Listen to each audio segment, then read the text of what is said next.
এই ভিডিওতে আমরা অদ্ভুত একটি সমস্যার সমাধান করব। সমস্যাটি হলো 4 টু দি পাওয়ার 315 মাইনাস 1 এবং 4 টু দি পাওয়ার 25 মাইনাস 1 এর গসাগু কত হবে তা নির্ণয় করতে বলা হয়েছে। এক্ষেত্রে আমরা একটি ট্রিক বা সূত্র ইউজ করব।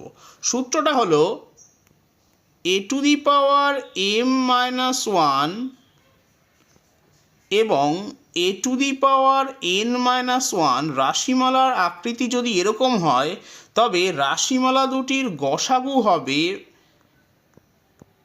HCF হবে বা গসাগু হবে a to the power m কমা দিয়ে n এর গসাগু বা HCF মাইনাস 1।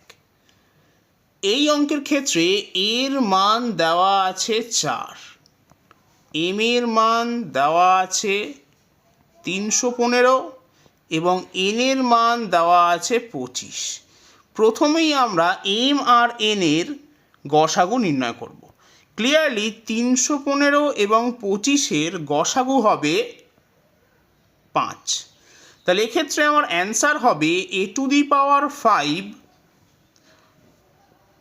এখন এর মান যেহেতু 4 আমি লিখতেই পারি 4 টু দি পাওয়ার 5 এবং তার থেকে বিয়োগ করতে হবে 1। এখন 4 টু দি পাওয়ার 5 এর মান হলো 1024।